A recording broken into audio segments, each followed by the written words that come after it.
In the dawn of humankind, when the sky was still endless and the sea had yet to bear a name, the land of Greece was wrapped in eternal abundance.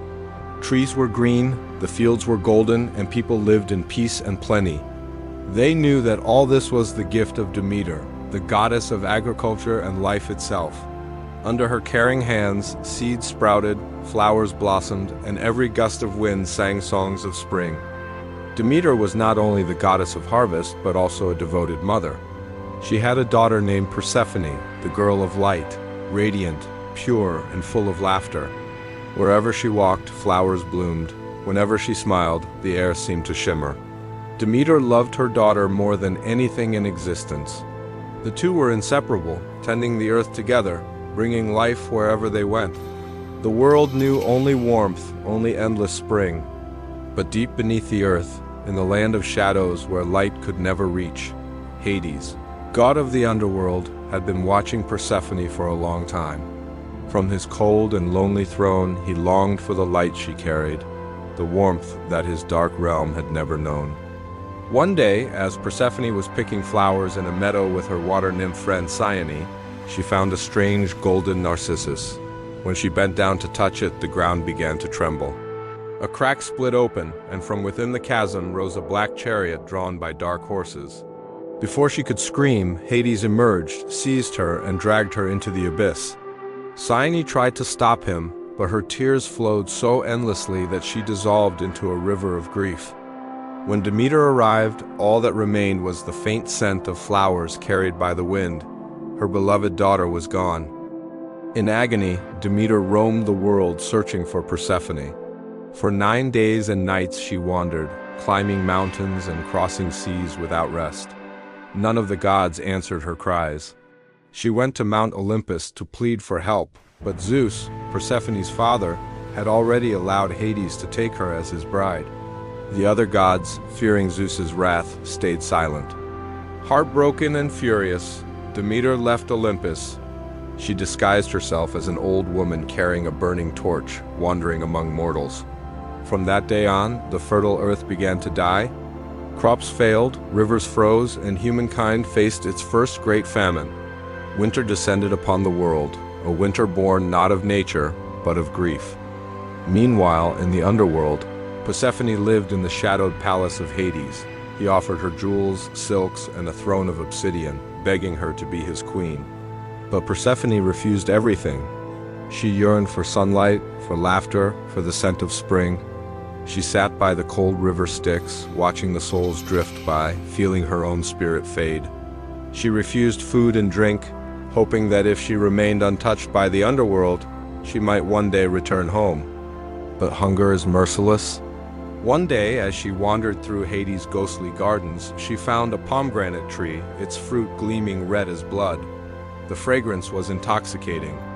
In a moment of weakness, she plucked one and tasted a few seeds, unaware that whoever eats the fruit of the underworld is bound to it forever.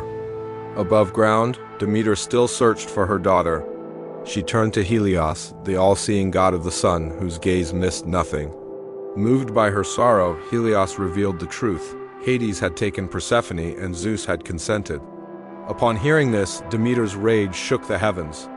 She declared that if her daughter did not return, the world itself would die with her sorrow. No crops would grow, no life would survive, and humanity, the worshippers of the gods, would vanish.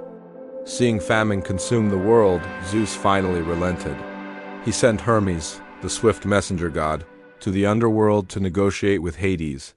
When Persephone learned that her mother's grief had nearly destroyed humankind, she wept bitterly. Even Hades, lord of death, felt a flicker of compassion. At last he agreed to let Persephone return to her mother, but on one condition. Because she had eaten the pomegranate seeds, she must spend 1/3 of every year in the underworld as his queen. And so, Persephone returned to the earth. As she rose from the shadows, ice melted, rivers flowed again, and flowers burst into bloom. Demeter ran to her and embraced her tightly. Her tears of joy fell to the ground and became spring rain, awakening every seed beneath the soil. The first springtime of humankind was born. Yet joy never lasts forever. Each year, when the time came for Persephone to return to the underworld, Demeter's heart broke anew. The land grew cold, the trees lost their leaves, and darkness swept across the earth. This was winter. When Persephone came back, warmth returned and the world blossomed again. Spring. Thus, through their love and their separation, the cycle of the 4 seasons came to be, a balance between life and death, joy and sorrow, light and shadow. Humans came to understand that after every winter, spring would always follow. Life and death, loss and reunion, all were parts of the great rhythm of existence. Persephone, once a fragile maiden, became queen of 2 worlds. She ruled the underworld with compassion, guiding lost souls with gentle grace. And when she returned to the living, she carried the promise of renewal. Demeter, though burdened by eternal longing, continued her sacred duty, nurturing the earth and feeding humankind. For she understood that love is not possession, it is patience and faith.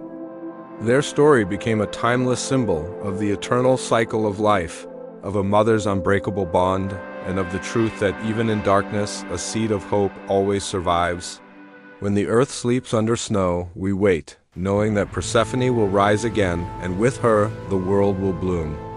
If this story touched your heart, please give it a like, subscribe to the channel, and ring the bell, so you don't miss more Greek myths filled with emotion and wonder. And tell me in the comments below, do you think Persephone was truly happy with her destiny? I'd love to hear your thoughts.